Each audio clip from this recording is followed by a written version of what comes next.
Hello everybody, good afternoon. My name is Mark Peacock and I help companies improve their pricing. The thing about pricing, I think, is that too often it's one of those parts of your business that we get a bit scared about, so therefore we don't spend enough time thinking about how we can best apply different pricing methods to help us run a better business. Today we're going to talk about the psychology of pricing. How we can use pricing psychology to win more sales. There are some simple techniques that any business can learn and apply fairly quickly and immediately in their business.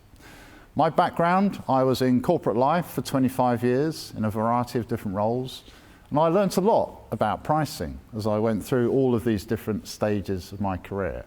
So when I left and started my own business 6 or 7 years ago now, I wanted to focus on price because nobody seems to speak about it, particularly the smaller to medium-sized businesses.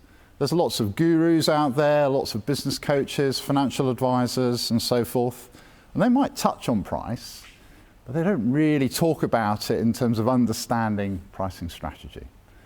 So we're going to have a quick look at 3 things this afternoon, which all come from my book, Pricing for Success. We're going to have a look at the power of pricing and how impactful that is on your bottom line. We're going to talk about some of the key concepts from the world of the psychology of pricing. And then thirdly, I'm going to give you a suggestion of how you can use some of these ideas in what I call the ultimate pricing strategy. Have you heard of this guy, Warren Buffett?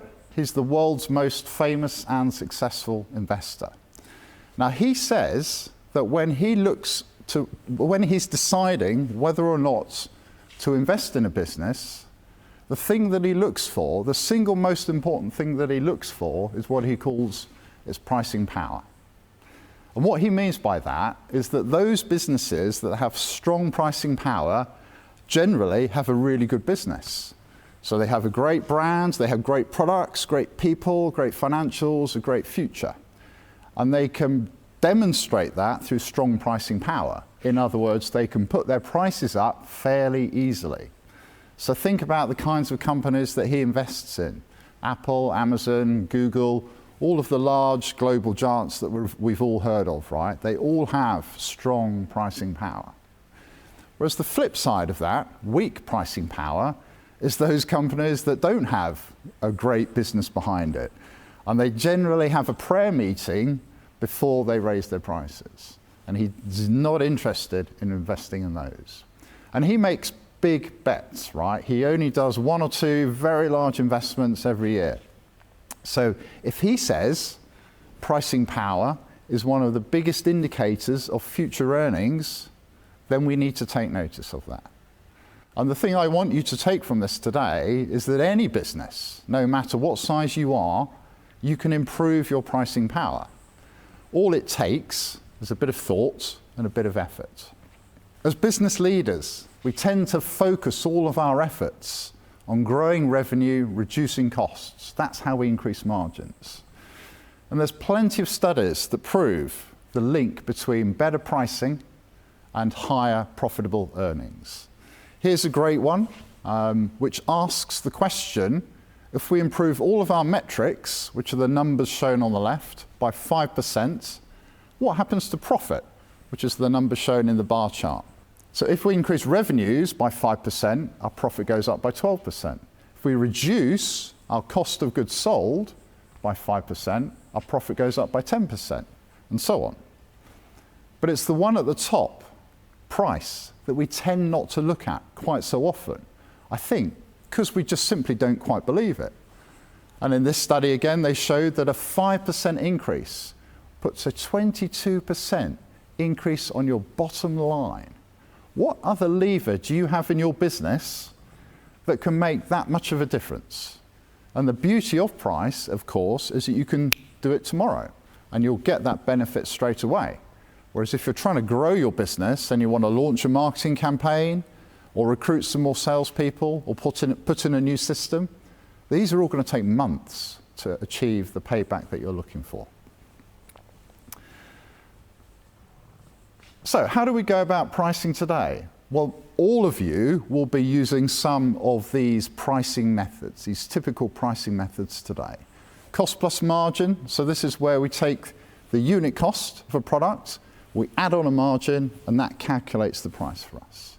And that feels kind of scientific, because there's a formula and there's a method.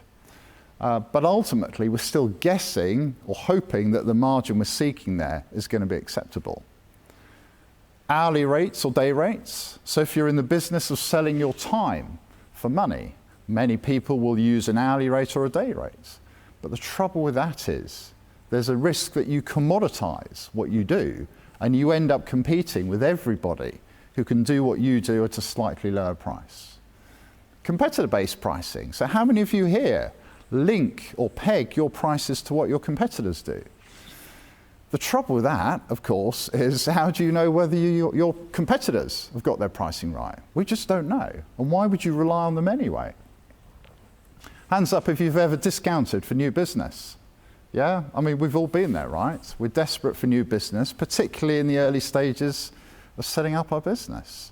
So we give away top discount off the top line revenue without appreciating the impact it has on the bottom line.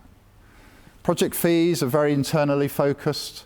My favorite pricing method of all, the finger in the air method. These are all commonly used pricing methods that people will feel comfortable with today, but they all have problems. Guesswork, lack of differentiation, no control, sacrificing margin, internally focused, and ultimately, many of them aren't really customer focused. So I'd like to invite you to consider for a second, well, what stops you from reviewing your pricing? What holds you back?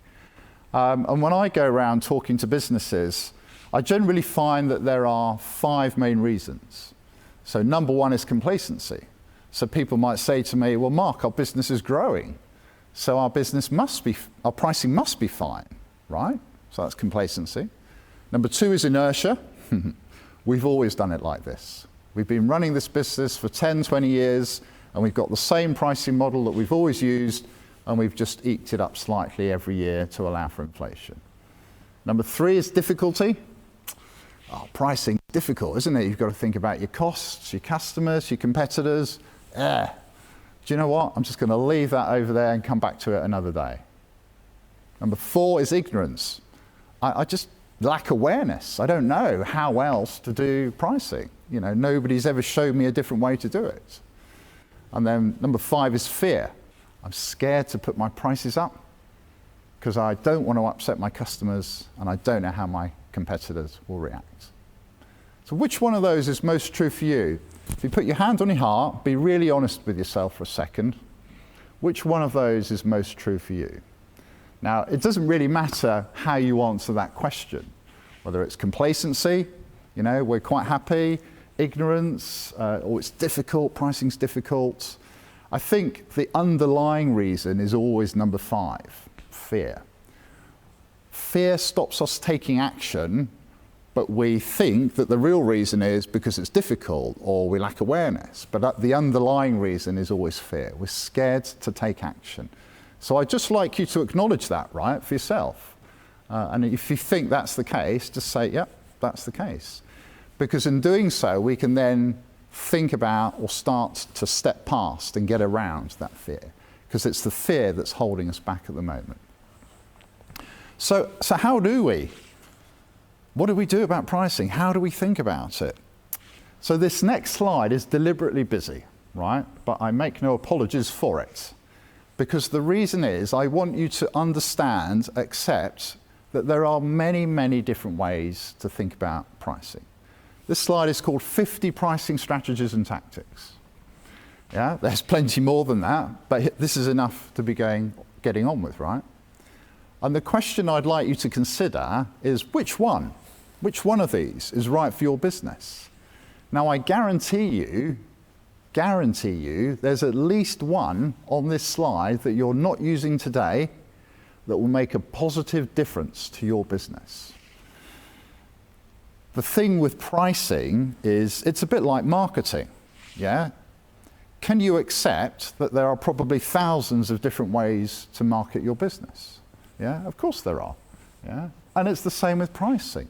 Ultimately, well, maybe not thousands, but certainly hundreds of different ways to do pricing. And if you're just using the same pricing model over and over and over, you're cutting off your nose to spite your face. So what I'd like to do is to talk about some of the psychological pricing tactics and ideas that might help you, which is the fourth column that you'll see on the slide there. So we're just going to delve into those, some of those in a little bit more detail. There's this great story from a book called Predictably Irrational, written by Dan Ariely. He's a professor of behavioral studies at MIT in the United States. And he does this lovely experiment with his students, with a class of students. And he basically gives them some aspirins to help them with their headaches. And for one half of the class, he tells them the aspirin costs $2. And for the other half of the class, he tells them the aspirin costs 10 cents. And neither half knows what the other half has been told, right? So they just hear their price that they're told. So he sends them off, tells them to go away and use the aspirins, and then come back in a few weeks' time and report back how effective the aspirins were. So when they come back, the students who had the $2 aspirin, 85% of them said, yeah, thanks, Dan. Aspirin cured my headache. And the ones who had the 10 cents aspirin, only 60% said, yeah, thanks, Dan, it cured my headache. But what neither group knew was that in both instances, the aspirin was a placebo. Now, what does that tell you? Well, firstly, it tells you that placebos cure headaches, but we know that from the world of medicine anyway. What's more important for this context is that the only difference was the price they were told in the experiment. One half of the group was told the aspirin cost $2, the other half were told it cost 10 cents. So the only variable was the price they were told, not what the price actually was, not what the product quality actually was, because it's a lump of chalk, right? It has no value. So the ones who had the $2 aspirin thought, wow, that's an expensive aspirin, it must be good. So the perception of quality and value is high, and their actual experience of the product is high. Whereas the ones who had the 10 cents aspirin thought, oh, sounds a bit cheap, so the perception of quality is low, and their actual experience is low. Only 60% said it cured their headache. And this is the thing, right? I mean, you already know this. We know that price signals quality. Yeah? The higher the price, the higher the quality or the perceived value we attribute to the product.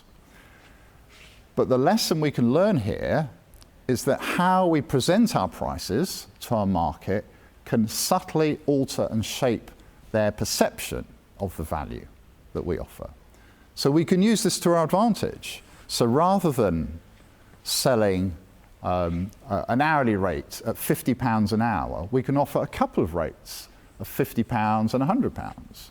So you're using the aspect of offering a high price to signal high quality. Very powerful. For those of you who see themselves as an expert salesperson, how would you sell a $2,000 watch? Many people would say, well, I'll focus on the quality, the engineering, it's Swiss made, it looks great, it's going to support your self-identity and your self-image, and so on. But this is a bit of a trick question, because in the watch industry, it's a bit of an old joke, right? So how do you sell a $2,000 watch? Well, you put it next to a $10,000 watch, okay? Why is this used? So now, as a prospective buyer, I'm seeing two options. One's got an extremely high price, and the other's got a comparatively low price. So although they look fairly similar, they're very different propositions. So now, as a potential buyer for a $2,000 watch, if I'm anchored against the high price for the Rolex of $10,000, I'm more likely to consider that the $2,000 price for the Tag Heuer is good value. So we can use price positioning and price anchoring to help shape the perceptions of our market, of our customers. If I show you the slide and ask you which orange circle do you think is bigger, the one on the left or the one on the right? Most people might think that the one on the right is slightly bigger because it looks it, doesn't it?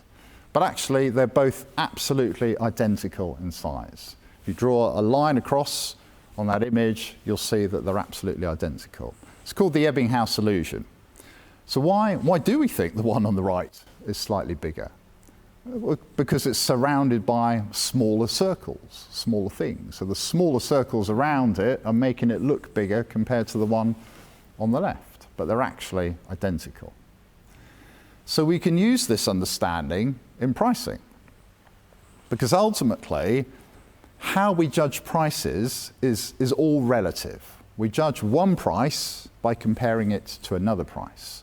And if that price is higher or lower, that shapes our perception of the value of the price we're looking at. So if you have a £100 product and you put it next to a £500 product, it's going to look cheap in comparison. It is cheap in comparison. Equally, if you have a £100 product and you put it next to a £10 product, it's going to look expensive in comparison. It is more expensive in comparison. But when we think about this, how can we apply this in real life? So imagine you were going shopping for a sofa and you might be willing to spend, say, £1,000.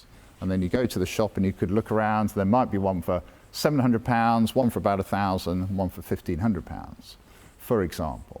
And then you make up your mind. Maybe you pick the £1,000 sofa. Nice high quality leather one. Imagine instead you're buying a fairly expensive car, say a BMW or something like that, and it offers you the option of leather seats, right? Now you might be spending 30, 40, 50,000 pounds on this car, and the leather seats themselves are another 1,500 pounds.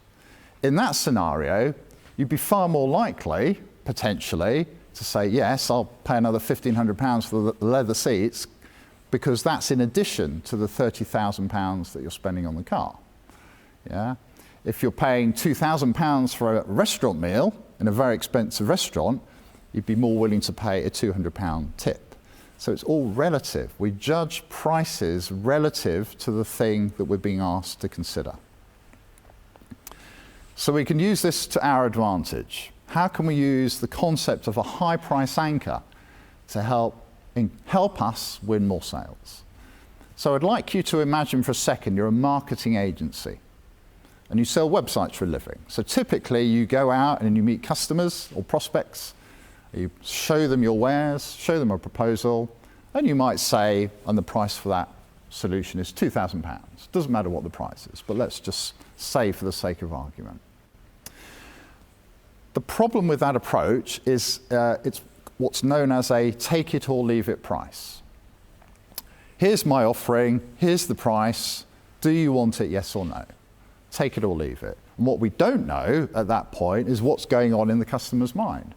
They might be looking at competitive alternatives, they might have an internal budget that they've got to fit within, and it could be £2,000, it could be £500, it could be £5,000. We don't know what their frame of reference is. So you can increase your chances of success by changing your approach and introducing a high price anchor into that sales conversation. So if you can create a high-end solution and put a much higher price on it, and then when you go along and have that sales discussion, we present it like this. We say, hello, Mr. Client, we've got a couple of options to share with you today. Number one, here's our all singing, all dancing premium solution. It does everything you need, and it's got all of these bells and whistles and all of these different apps and integrations. And the price for that is £5,000. If that's too expensive, we've still got our standard website solution, but it doesn't include all of the fancy bells and whistles, but it still meets your core objectives. And the price for that is £2,000. So it's critical in the way we deliver that pitch is that we communicate the highest price first, because that sets the anchor in the mind of the buyer. And they use that number then to judge the next number that comes along, right? If there's no way in your business that you could create a high-end version of what you do, then another alternative is to reference higher priced providers. So for example, this marketing agency, who could be a small boutique agency local to you, they might say, well, of course, if you went to one of the big agencies in London, they'd be charging you £10,000 at least for this kind of service. But for you, Mr. Client, we can do that today for £2,000, £4,000, whatever the number is. So using a price anchor is a very powerful way of subtly changing and shifting the perception that the buyer has in your favour, so that they are more likely to make a positive buying decision for you. Now, this next example is one of my favourites from the world of behavioural economics, the psychology of pricing, because it's so counterintuitive.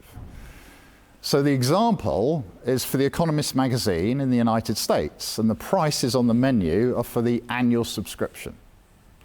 So option on menu A, you can buy online only access for $59, hard copy, print only access for $125, or print and online for $125.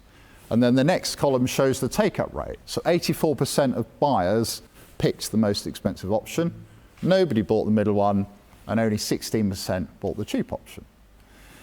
So again, they looked at this and they thought, well, if nobody buys the middle option, let's just get rid of it, let's just take it out. So the menu, the price menu now looks like this. Online only, $59, print and online, $125. Can you guess what happens to the take-up rate of each of those options on menu B? More people now decide that they want the cheaper option. 68% have chosen online only at $59, and only a third chose the most expensive option. Why is that? What's going on there? Well, in the mind of the buyer in menu B, there's quite a big jump between online only at $59 and the premium version at $125. That's a £66 difference. So for most people, they'll look at that and they'll think, online only, that's fine, I'll take that, thank you. Whereas in menu A, there's 3 options, 2 of which are very similar. So for a millisecond longer, our brain has to think about that slightly harder. And they think, well, out of those 2, print only for $125 or print and online for $125, which one's better? Well, clearly, print and online at $125 is better, because apparently you get online access for free. So I'll take that one, thank you.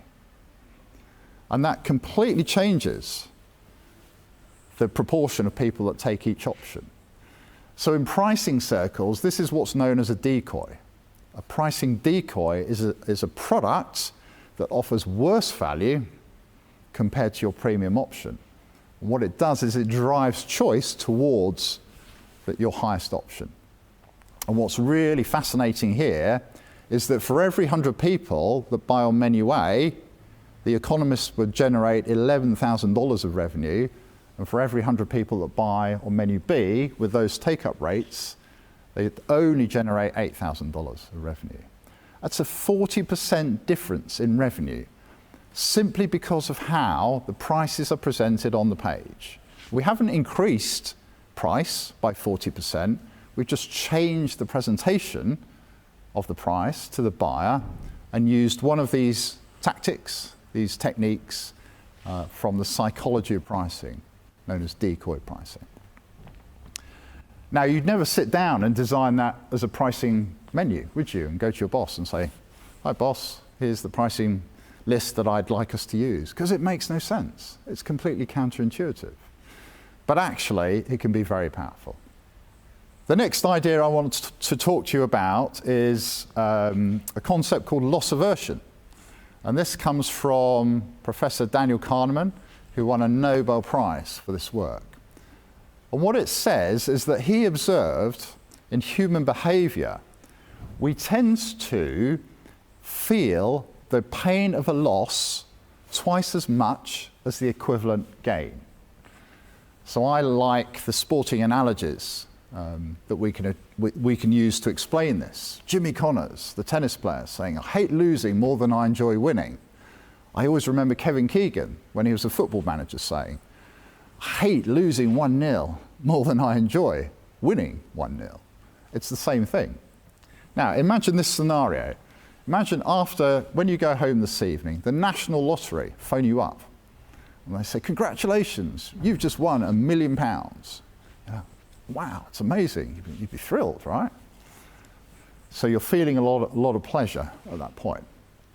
And then the next day, they phone you back.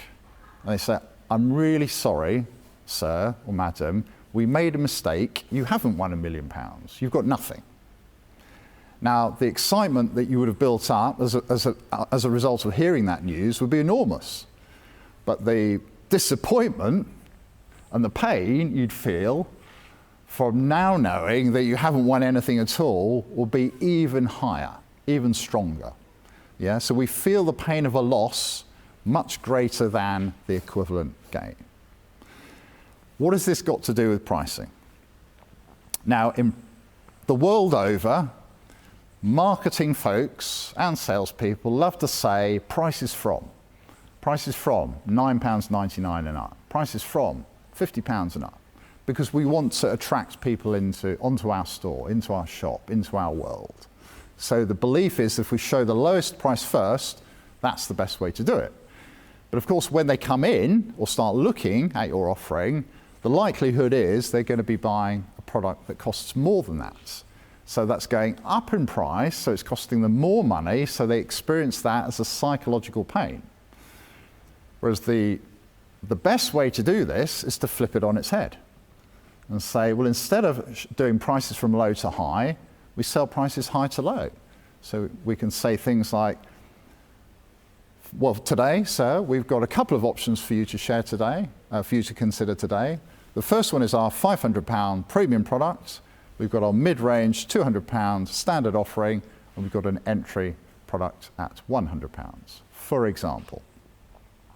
Now, that's a far more effective way of communicating your pricing because you're using a high price anchor and you're allowing the buyer to come down in price as they hear the prices that you've got, rather than going up. So they experience that as a psychological gain, and we're avoiding them feeling it as a psychological pain, which they feel twice as much using this concept.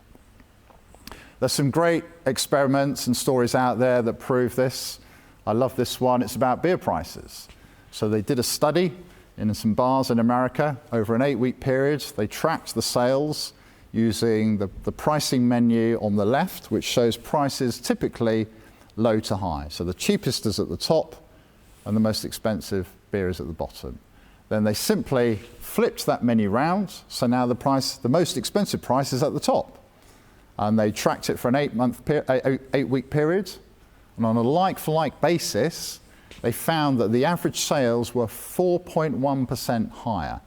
The average sale was $6.02 versus $5.78. So again, we haven't changed our prices. We haven't increased them by 4%. We've just changed the presentation of our pricing, and we've achieved an effective increase in price as a result, just because of how we perceive the value of the prices we're being shown. The last concept from behavioral economics is a thing called choice architecture. So this is where we are consciously and deliberately designing the choices we're presenting to our buyers. If you only give your buyer one price, that's no choice at all, right? To offer choice, there needs to be 2, 3, at least options for them to consider. And apparently, as human beings, we make 35,000 decisions a day, right? What to wear, where we're going today, what we're going to eat, what we need to think about, and so on. So when you come along and invite them to make a buying decision, we need to make that buying decision as simple as possible. So we can use an understanding of how people perceive value, what their behavioral shortcuts are, their mental shortcuts, something known as a heuristic, how they're comparing your product to other options in the market, enabling them to make a better choice in your favor by presenting them with some well-designed choices. So the best way to do this, I think, is something that I call tiered pricing, and I call it the ultimate pricing strategy.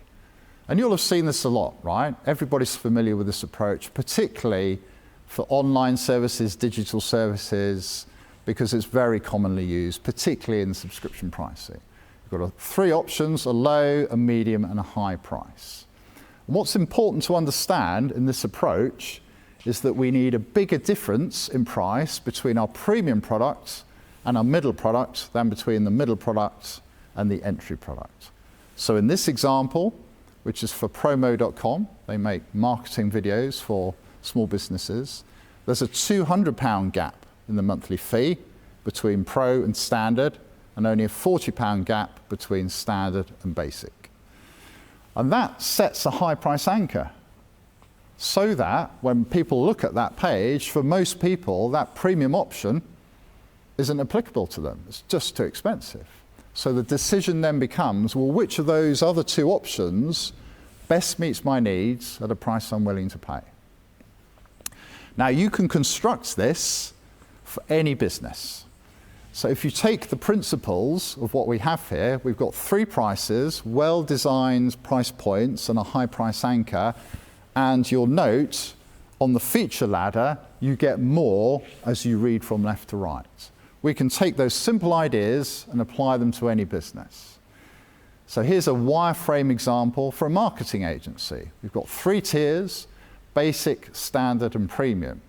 And now, even at a glance, you can see, as you read from left to right, why the entry tier is only £1,500 and the premium tier is over £9,000, because clearly you get a lot more. You get more designs, you get more logos, copywriting, and so on.